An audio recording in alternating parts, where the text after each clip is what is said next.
base hit for Perdomo. You sent us this question. It's an Arizona out of the base path call.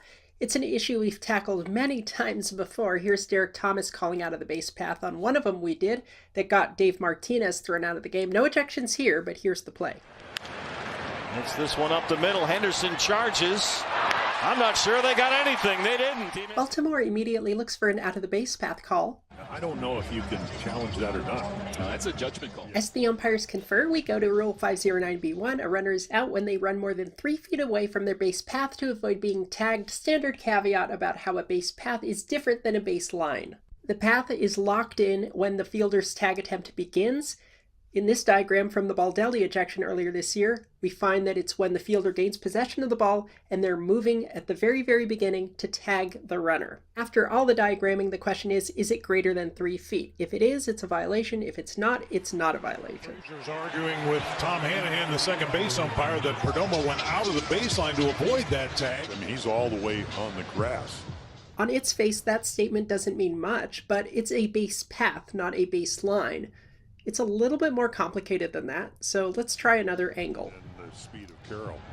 Pause the video here. This is the earliest opportunity for the tag attempt to begin because the fielder gains possession here.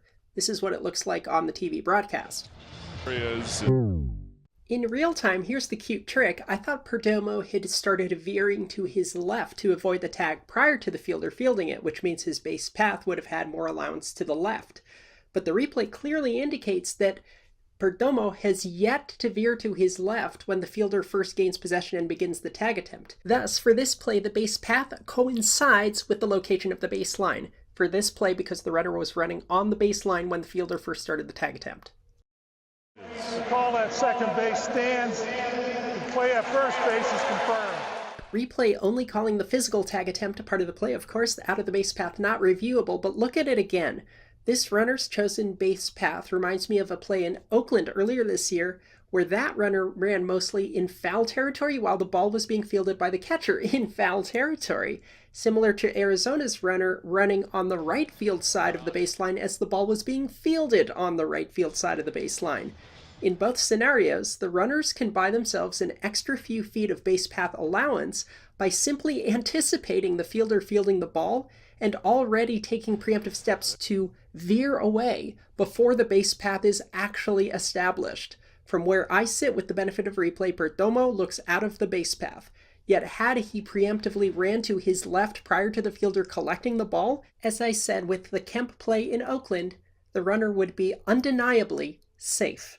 Thanks for the question. Visit us online at closecallsports.com. This question was from Discord, so be sure to join that server at Close Call Sports as well, and we'll see you on the site.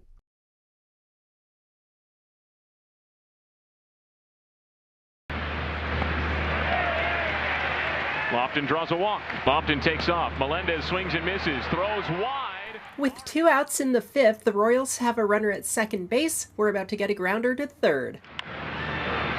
Tap to third. Ramirez charges. Lofton evades the tag, but he's out of the base path, and Trip Gibson calls him out. This out of the base path play is super interesting. And Matt Quatraro comes right out of the dugout.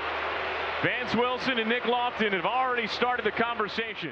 Any runner is out when they run more than 3 feet away from their base path to avoid being tagged, unless their action is to avoid interference with a fielder fielding a batted ball. Well, Ramirez is also charging in, so he's charging into where Lofton's trying to run anyway.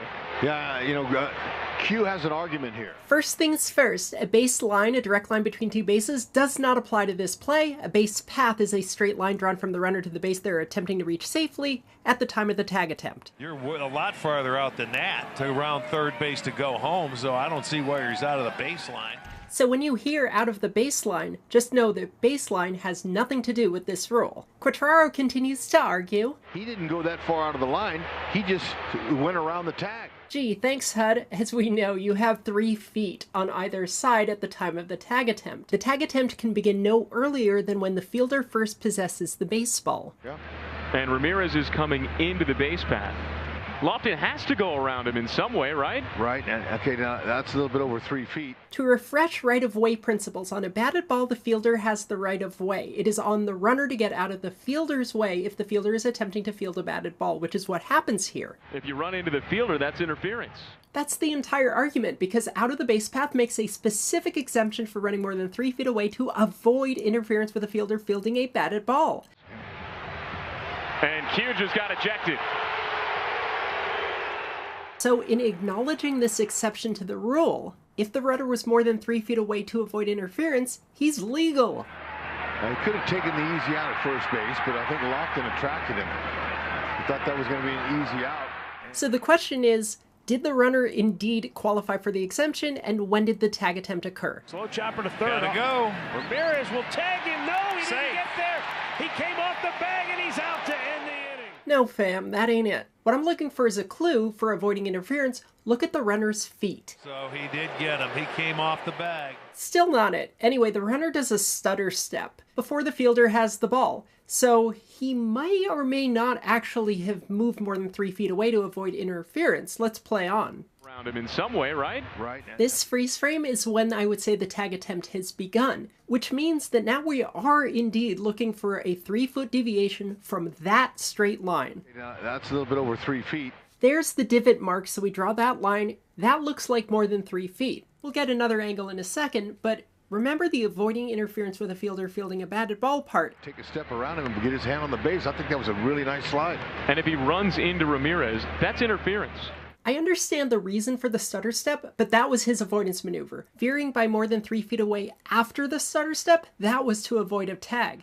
But where's he supposed to go? Can't run into the out. You're going to do the best you can to get away from it. This is a correct call, not by much, but it is correct. It happens so fast, you have to slow it down so much because the stutter step was protected, the veering was not. Because the fielder possessed and subsequently started a tag before the runner got to a point 3 or less feet away from maximum veer, but gosh, was this super close in real time. Chopper to third. Gotta go. Ramirez will tag him. No. And so Q's out of the game and the Royals are out of the inning. Down 1-0 to the 6th.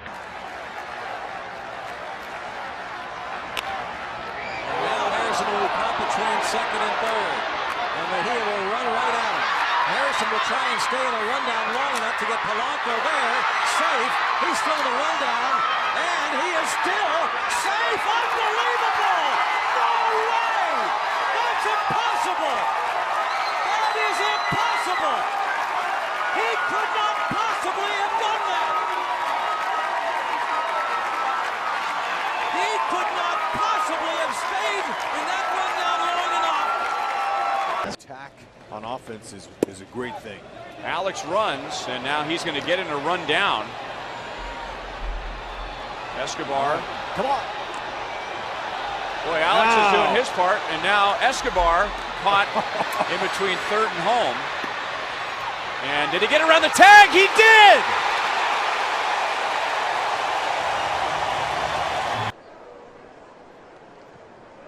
There goes Harrison. Good jump, too. Throw down. And Harrison overslid. And now he gets himself into a rundown.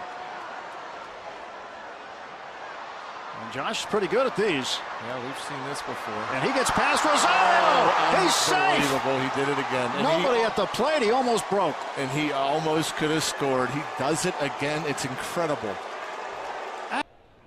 Put up good numbers. There's a chop at a third. Cali will field. He's going to fire home. Good throw to Roland. Now there's two guys at third base. He might as well continue. Cali is now going to have to throw the ball to Stovall, who doesn't have anybody to relay it to. Are they going to throw back to first? They will to Slavens. What a mess this has been.